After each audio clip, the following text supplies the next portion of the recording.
Kalau bicara sakit menyakiti, saudara boleh counseling sama saya lah. Saya kenyang kok.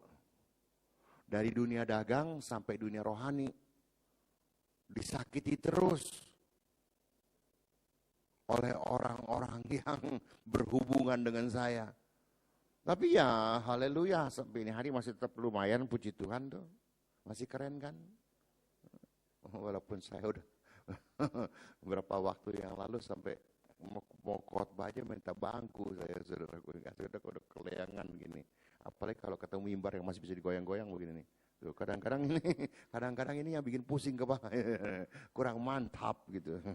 Sambil nyindir dikit.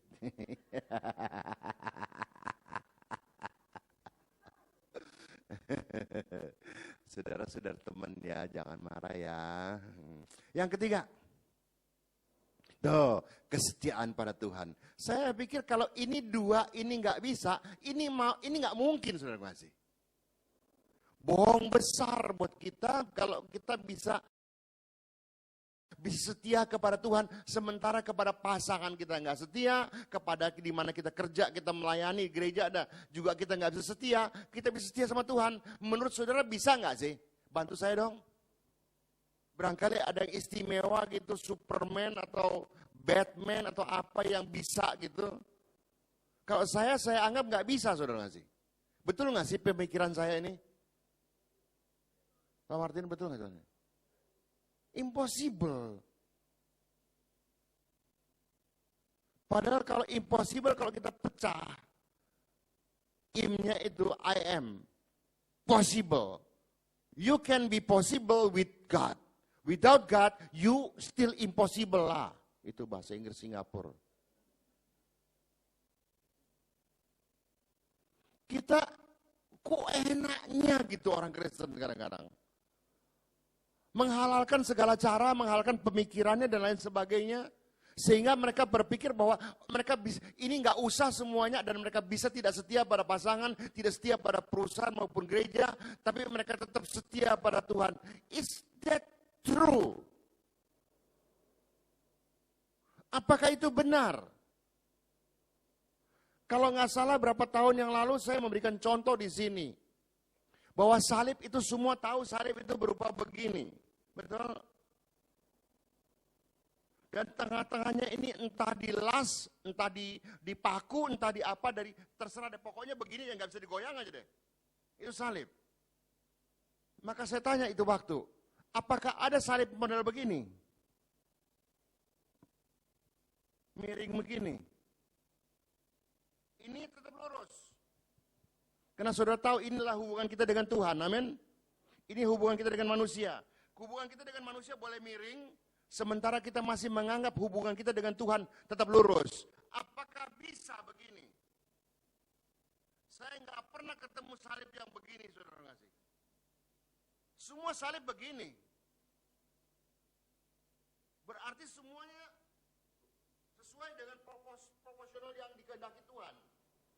Kepada manusia, oke, saat kepada Tuhan pasti begini. Kalau kepada manusianya miring, maka karena tengah-tengahnya dipaku maupun dilas, maka otomatis ini akan jadi miring. Kalau hubungan kita dengan manusia rusak atau kurang benar apa harusnya, maka hubungan kita dengan Tuhan juga tetap aja rusak. Ya apa ya? Berikutnya, Neng. Saudara, jembatan ini kelihatan ujungnya enggak? Kelihatan ujungnya enggak? Enggak. Hidup sometimes like that. Kita jalan, kita ingin sampai di ujungnya. Tapi ujungnya enggak kelihatan, saudara, kasih. Inilah hidup. Saya juga pernah bertanya kalau nggak salah berapa tahun yang lalu, mungkin saudara juga lupa. Bro, di depan rumah ada jembatan nggak, bro? Depan rumah you? Nggak ada ya? Ada got nggak? Nggak ada got juga. Nggak ada got depan rumah. Airnya, kalau ke apartemen memang nggak ada got. Tapi maksud saya rumah yang ada gotnya. Nah itu di atas got apa itu? Jembatan bukan? Yang nutupin got. Supaya mobil bisa lewat, supaya motor bisa lewat, kita bisa lewat. Jembatan kan? Walaupun pendek. Cuman selangkah, 2 langkah kita sudah lewat. Tapi enggak semua jembatan pendek kan? Ada yang sepanjang ini nih. Jalan-jalan capek. Apakah kena terlalu panjang perjalanan ini, maka kita akan capek dan kita akan nyebur ke sini. Capek sih kepanjangan. Coba kalau pendek-pendek, ya nggak selamanya lah. Kadang-kadang kita ketemu dengan jembatan yang panjang sekali kok. Kok nggak selesai-selesai persoalannya? Untuk kita bisa berhasil dalam menyelesaikan perjalanan kita, itu perlu kesetiaan. Kesetiaan termasuk kepercayaan. Karena sini kan perjalanan hidup bagi kita perjalanan hidup bagi kita harus perjalanan hidup bagai titik sebetulnya ya. Pakai kadang-kadang suka salah sendiri nih. Perjalanan hidup bagai kita harus melewati sebuah jembatan yang tidak terlihat ujungnya. Capek kita memang. Suruh setia sampai kapan? Zaman dulu sih ada lagunya. Setia, setialah, setialah sampai. Sekarang udah gak dinyanyiin kan? Karena kita anggap gak cocok. Kenapa? Prinsip kita sudah berubah kok sekarang. Nggak ada kesetiaan, sudah kata-kata langka. Untuk mendapatkan orang setia itu langka dan susah. Karena kita sekarang berprinsip yang paling mudah hidup ini, mari, udah susah jangan tambah susah. Itu benar juga sih. Udah susah jangan tambah susah, itu benar. Tapi gara-gara pemikiran itu, akhirnya yang lain rusak semuanya. Begitu ada kesukaran, yang paling gampang, lo gue.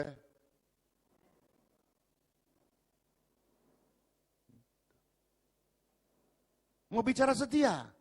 Kadang-kadang kita dikatain bodoh sama orang. Setia sama gereja aja kita dikatain bodoh kok. Setia sama Tuhan, kita juga dikatain bodoh sama orang. Ngapain lo? Buktinya lo begini terus begini-begini aja. Lo masih mau setia? Nah begitu serangan bodoh berbagai macam bahasa, maka membuat kita goyah, saudara kasih. Dan kita sukar setia. Karena perjalanan kita panjang banget gitu. Kalau pendek sih gampang setia. Ada problem sedikit, seminggu selesai, setia kita. Coba kalau setahun, 2 tahun, 3 tahun, nggak selesai-selesai. Masihkah kita setia? Masihkah kita percaya bahwa, Yesus kita luar biasa? Masihkah kita percaya dia tetap sanggup menolong kita?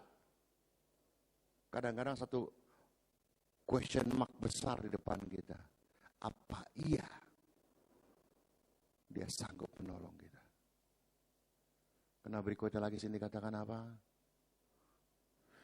Kita sering menuntut kesetiaan, tapi apakah kita sendiri setia? Maaf ya, kecuali yang ada di diaspora, coba saudara keluar deh. Nggak usah jauh-jauh ke mall tuh depan tuh, 2 mall tuh. Kita lihat orang mesra jalan-jalan masuk toko, keluar toko. Karena memang masih ada duitnya. Masih bisa beli Louis Vuitton, masih bisa beli Hermes dan lain sebagainya. Nah kalau sampai beliau nggak bisa, masih ada kesetiaan. Kadang-kadang uang yang melingkupi itu semuanya sehingga kita kelihatannya setia. Tapi kalau uang sampai nggak ada, masihkah kita setia? Karena berikutnya lagi, banyak orang sekarang sudah, maaf menurut saya nih, saya pakai tanda kutip, kurang percaya pada kekuatan kesetiaan. Kesulitan ekonomi membuat orang sukar setia. sakit penyakit juga membuat orang sukar setia. Maka itu nggak heran firman Tuhan mengatakan yang terdahulu menjadi terkemudian, dan kemudian menjadi terdahulu. Kenapa? Karena yang terdahulu ini udah kelamaan gitu. Akhirnya ya kok begini aja. Tapi yang baru, karena mereka belum merasakan apa-apa, dan mereka masih bayi, mereka masih dikasih makan bubur, dengan mudah mereka selesai, saudara. Kita dikasih makan kadang-kadang nasi perak, saudara kasih. Mau nelananya susah. Sementara yang kita hadapkan adalah, waduh, apa Pak? Burger mungkin. Atau saksang.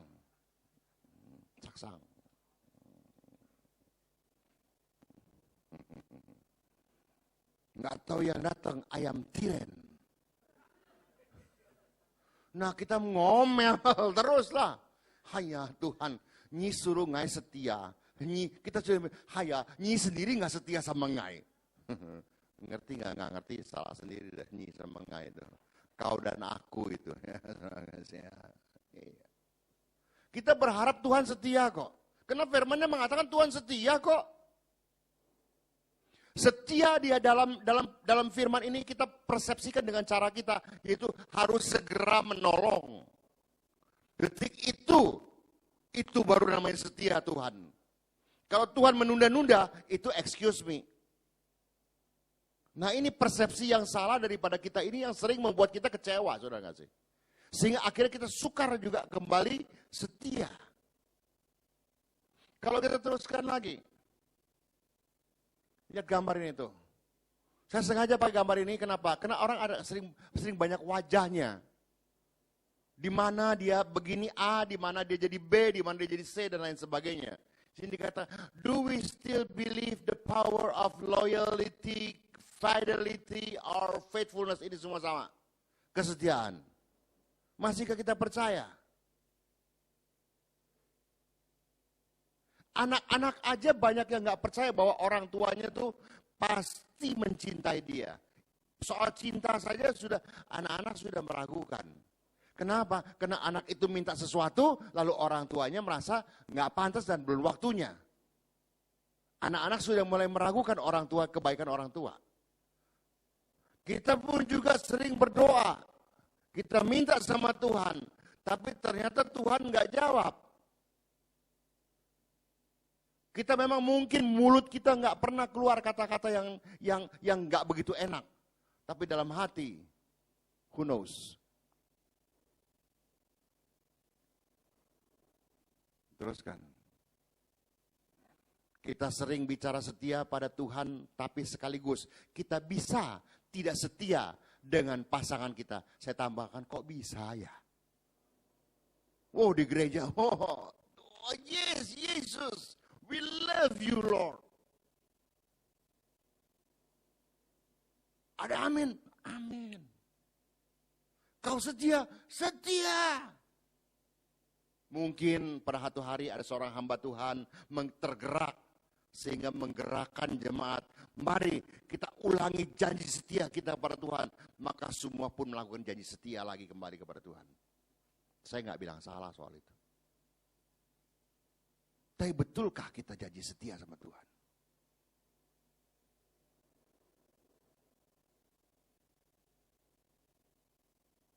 Kita bisa kok. Kita maaf ya, kalau ini berarti kita munafik yang paling besar loh.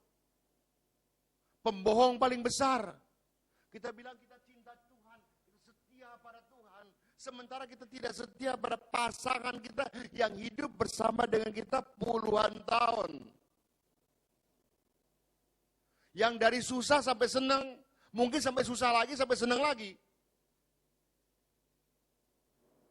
Kita nggak setia. Apalagi di saat kita merasa dia menyulitkan kita. Tidak mau mengerti kita. Bisakah kita setia? Bukankah Tuhan Yesus ketemu dengan orang-orang yang begitu menyulitkan dia? Bahkan pada suatu hari, maksud baik yang saudara sudah tahu lah ceritanya lah, saya cuma ulangin aja. Kedengarannya maksud baik. Ketika Yesus menceritakan bahwa dia harus